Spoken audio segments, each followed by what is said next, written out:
السلام عليكم ورحمة الله وبركاته، عاملين إيه؟ إن شاء الله تكونوا بخير وأفضل حال يا رب إن شاء الله. مساء الخير عليكم أحلى متابعين أصل الأكل مع خلود. النهاردة هنعمل مع بعض سندوتشات سجق زي بتاعة العربيات السجق والكبدة كده، حاجة كده من الآخر بصراحة. جوزي كان جاي بالليل متأخر من الشغل، فحبيت نعمل له أكلة حلوة كده يعني بعد يوم طويل كده وتعب. فعملت صينية السجق دي وعملناها سندوتشات كده مع سلطة الطحينة. هنشوف الطريقة مع بعض ازاي، تابعونا لآخر الفيديو. وما تنسوش تعملوا لايك وشير وتشترك في القناة. ولو انت لسه أول مرة تشوفينا كده خشي كده خدي لك لفة في القناة وإن شاء الله هتعجبك وتنضم لعيلتنا الكبيرة أصل الأكل مع خلود. ادي كده معانا بصل جوليان، تحطيه كده وتحطي عليه النار، رشة الملح ورشة الفلفل. انا هنا محبتش نحط اي توابل نهائي لان السجق اصلا فيه جميع التوابل وطعم الواحدة كفاية. فهنهدي عليه النار كده لحد لما يدبل معانا ويستوي. هنجيب كده السجق بتاعنا وهننزله كده فوق البصل، نديله تشويحة برضه. سمعونا كده الصلاة على الرسول، اللهم صل وسلم على سيدنا محمد. ودايما نقول طالما شغالة في مطبخ أو بتعمل أي حاجة تصلي على الرسول وتسمي الله وتتوكل على الله وتشتغلي، والشغل إن شاء الله يطلع معاكي مظبوط ومية مية. ادي السجق كده تقلبي كده تخليه ياخد التشويحة اللي هي تمام من فوق وتحت. حابة لو السجق تقطعيه ماشي، بس يستحسن لو تقطعيه متجمد عشان ما يتفرولش معاكي، يعني يكون ايه نص تجميدة كده بحيث انك تعرفي تقطعيه بالسكينة وهيطلع معاكي مظبوط. ادي هنا فلفل الوان، فلفل اخضر، فلفل احمر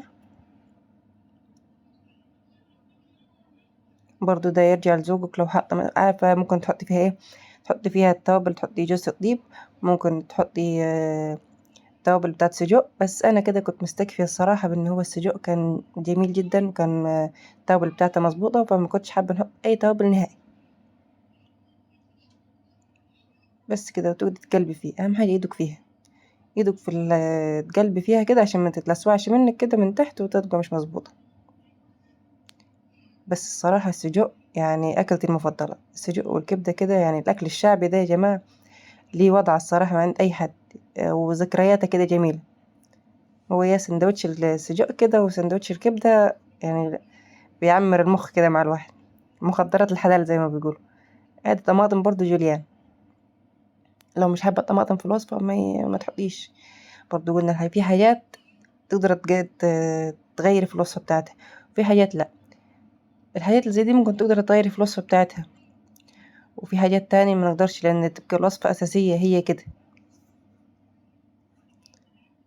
ادي كده الطماطم ونسيبها كده ايه تتهدي لها تقليبة كده وتدبل شوية. شوية مية، شوية المية دي ليه بقى؟ هتظبط السوا بتاع السجق. دي حاجة تاني، حاجة هتخلي كله يشرب من كله، الطماطم تشرب من طعم السجق والسجق يشرب من طعم الطماطم، فاهمين؟ كله ياخد من كله كده. ويعمل صوص برضه، الصوص ده في الآخر ده البهاريز دي، البهاريز دي لوحدها كوم تاني.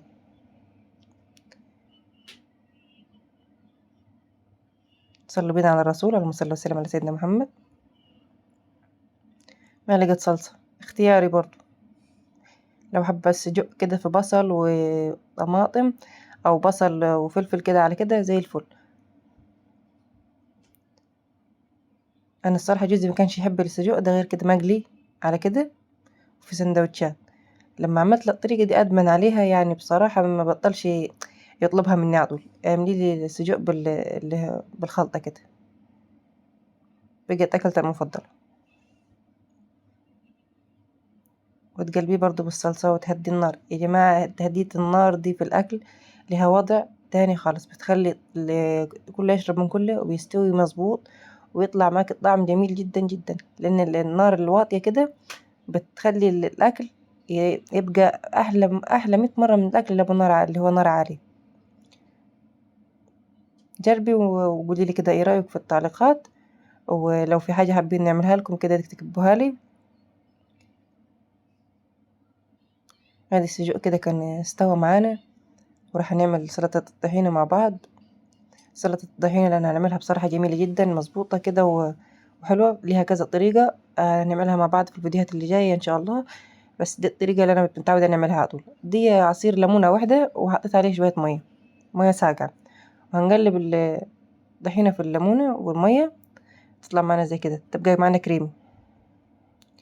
زي ما قلنا سلطة الطحينة ليها أكتر من طريقة. وادي شوية مية تاني، كل ما نحس إن هي تخينة زيدي شوية مية، زيدي شوية مية لحد لما تبقى معاكي القوام مظبوط معاكي. تحطي ملح وتحطي زيت وكزبرة وكمون وفلفل أسود. في ناس بتحب تحط شطة، احنا مش بنحب الشطة على فكرة، لو حابة تحطي شطة ماشي، برضو دي أذواق. قلبيها كويس كده. سلطة الطحينة دي بصراحة يعني روعة، الأولاد بيحبوها جدا معي. ادي الكزبرة والكمون،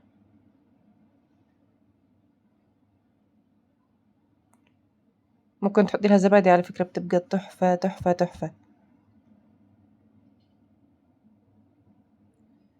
ادي كده، ادي كده، واستنى كده لاخر الفيديو في افتكاسة كده برضو كنت عاملاها، بس دي تاني يوم يعني، بس حطيتها مع الفيديو ده لان هي الصراحة جميلة جدا.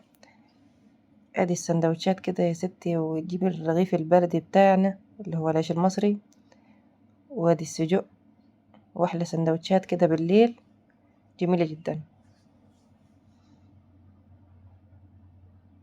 انا بصراحة مش بحب اشتري حاجة من بره، مش بحب اشتري حاجة خالص من بره، ولو اشتريت حاجة من بره بيبقى مثلا انا عايز نعرف هي ايه دي او مكوناتها ايه وبتتعمل ازاي، بشتريها بجرب طعمها وبعرفها فيها ايه وطريقتها ازاي، بعملها في البيت على طول.